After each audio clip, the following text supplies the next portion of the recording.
Hey, what's up, everyone? Welcome back to another video. Let's talk about misconceptions that need to go as it pertains to meditation. Obviously, this is one of my biggest passions, this is one of my biggest hobbies.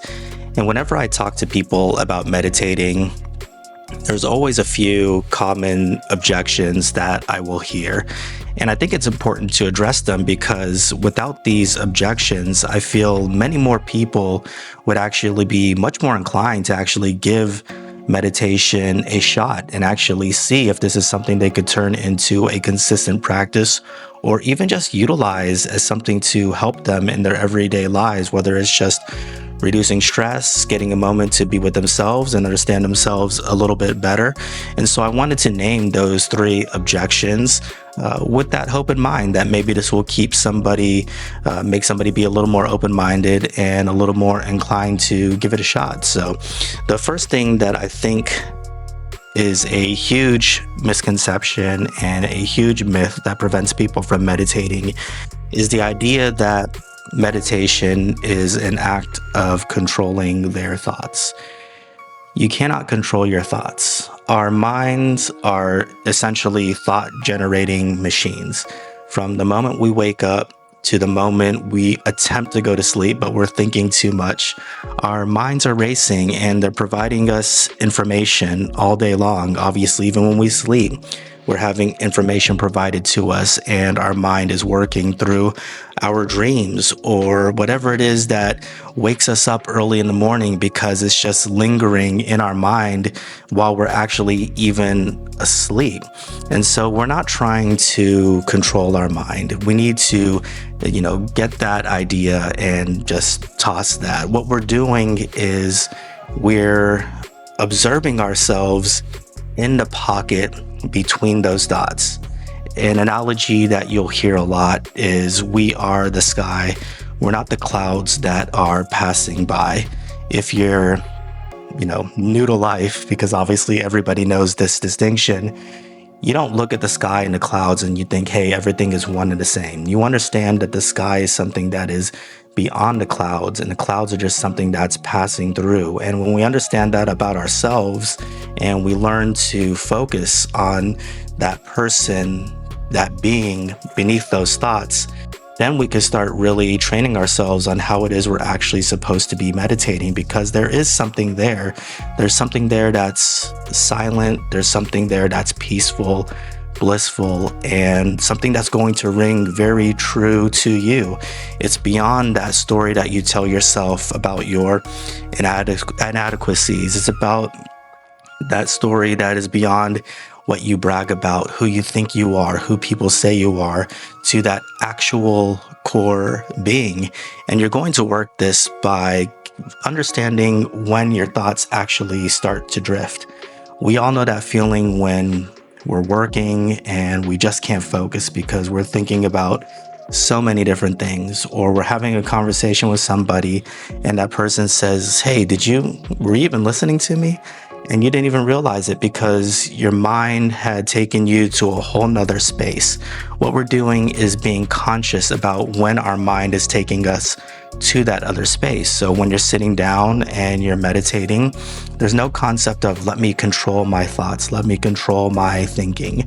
What the approach is telling yourself, let me anchor myself to something that's going to help me stay present. That way I'm aware when my thoughts do drift. So you could focus on your breath, you could focus on a word, a mantra, whatever works for you. And when your mind starts drifting, you're just having an awareness of it. You're never going to stop it. So you're focusing on your breath, and then all of a sudden you're thinking about, did I pack my lunch for tomorrow? Did I turn off the stove? Did I lock the car door? What was that conversation about that I had earlier? When your mind starts doing that, you realize, hey, my mind is drifting. Let me bring myself back to this present moment. Let me bring myself back to this awareness that I decided to focus on. And as you do this, you'll find that you have moments and stretches where you're just in this very peaceful place that comes with being present, from not being constantly inundated by these thoughts that are going on in our mind. And that's essentially what meditation is. I know there's a very, sometimes there's this appearance of this rigid seriousness to it, but you can look at it as a game. It's a game of how long can I stay present? How quickly can I catch myself when I start to drift? But it's all done with non-judgment. You're never going to wake up and say, hey, I've made it. I've mastered meditation. There's no going back for me. I know I've read some biographies of very well-renowned meditators who they have amazing stories. I can't front on that, obviously, but I feel for myself, I feel for the average person, we're going to have moments where we do very well, but no matter how good we get, we're always going to have days where we just don't do as well. And I don't even want to frame it that way. It's just our mind's more active, we're more distracted. There's just peaks and valleys to meditation, and you want to go with this process with non-judgment, right? You don't judge yourself when you're brushing your teeth and you're in a hurry, and you may not hit every tooth, or you may not do the full 2 minutes on your electric toothbrush, or you may not floss as well if you would have liked.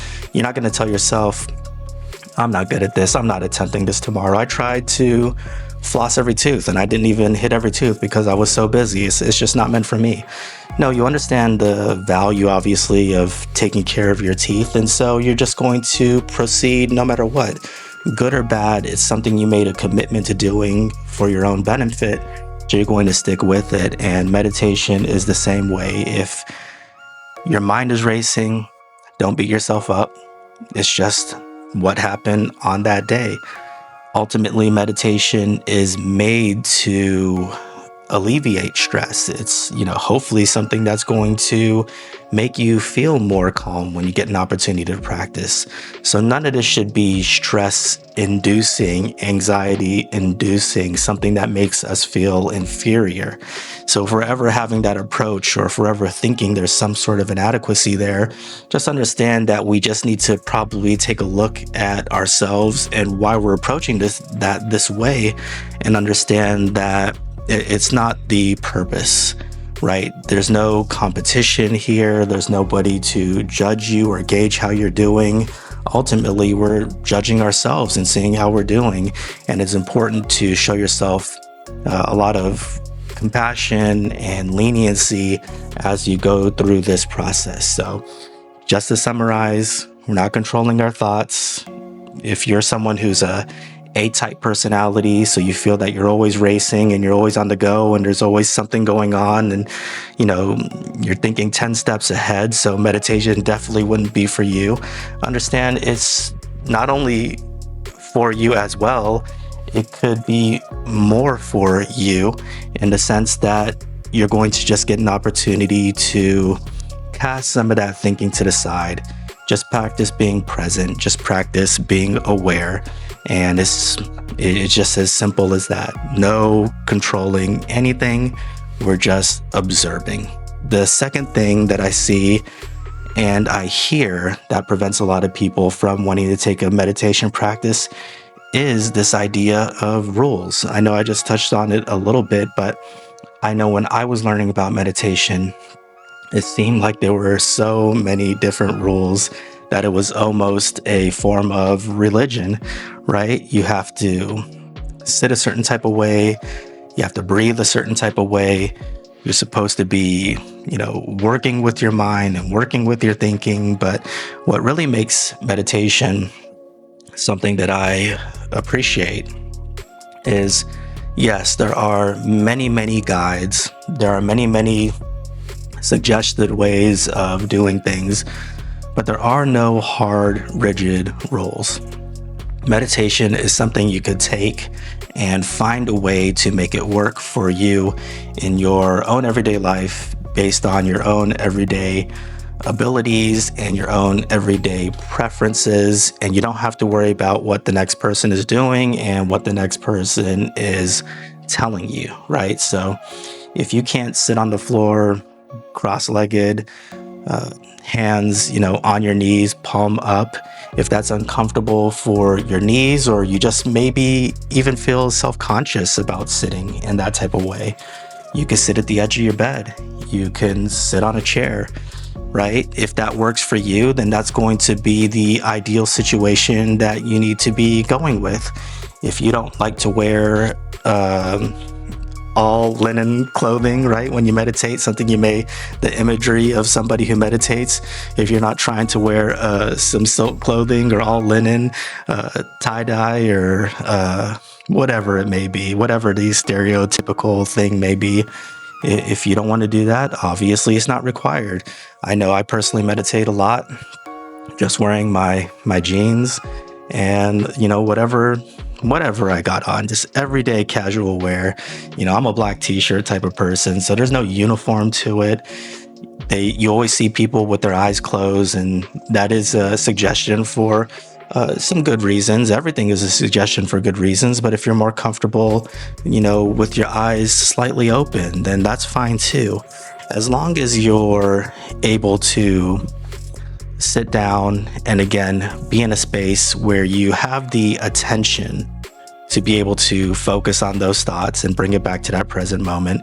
Essentially, that's all that matters. And this is why, out of all of the guidelines, of all the ways that they say you should sit or not sit, the one thing that isn't entirely ruled out, but it's very, very rarely suggested, is to lay down, because you may be a little too comfortable, which could have a detriment on your level of focus, and it could, it's very easy to fall asleep this way.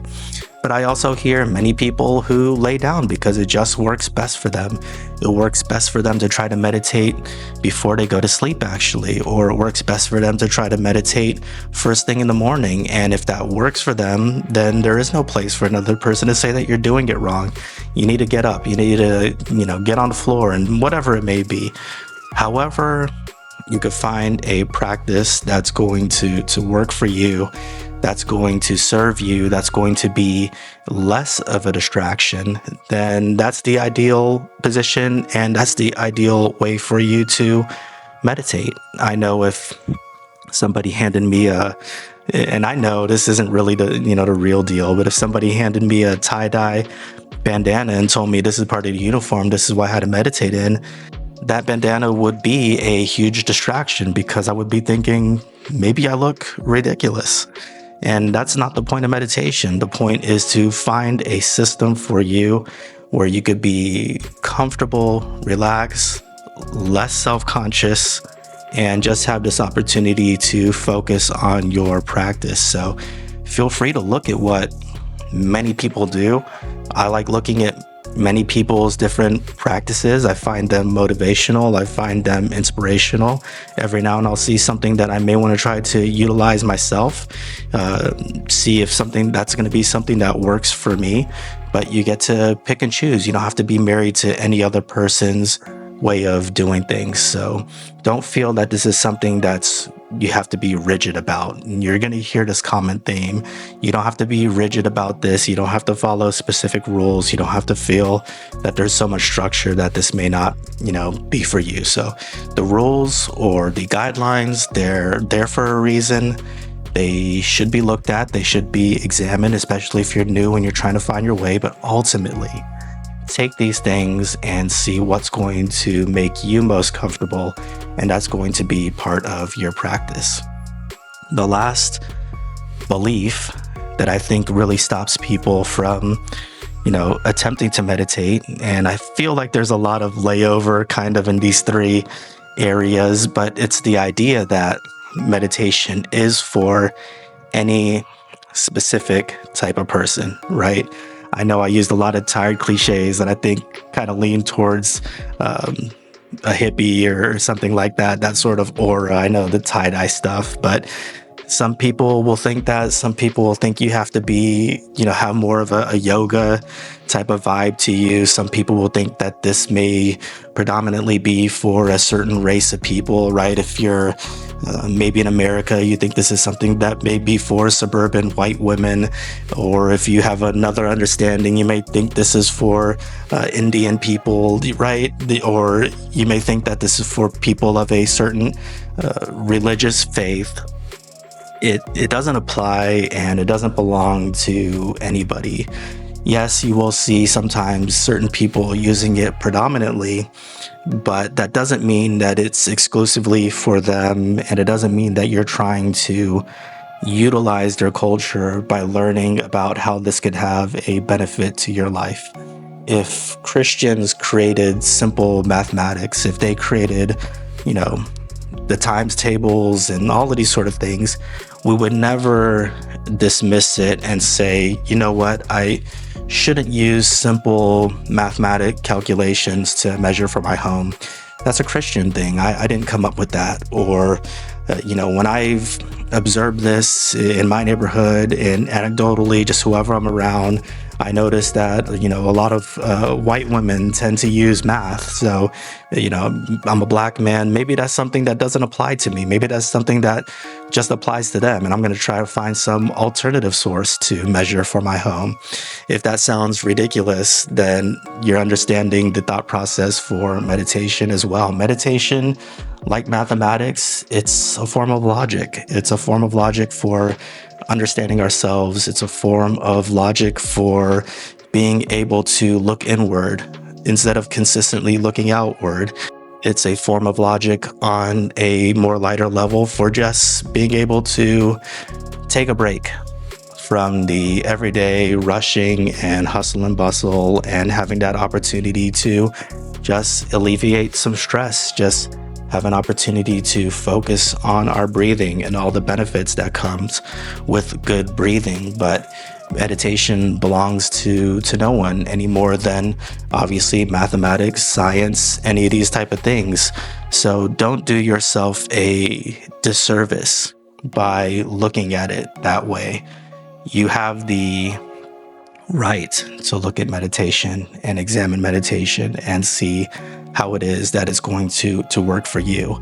We see this a lot with diets nowadays. I know vegetarian diet, for example, can be rooted to a few different religious faiths going back many, many, many years. But we see today that people will incorporate a vegetarian diet into their life if they think that it's going to be something that will serve them, if they think that it's going to give them an improvement on their health or give them an improvement on their physique. Then there is no thought to say, well, I think this is rooted in Indian religious traditions, or I think this is rooted in Buddhist religious traditions. Let's stay away from that. No, we approach it completely differently. We say, hey, I've been dealing with some health issues, some energy issues. I'm trying to lose weight.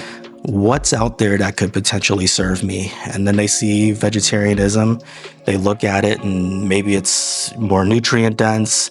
Maybe people tend to be eating lower calories when they're eating, plant-based whole foods.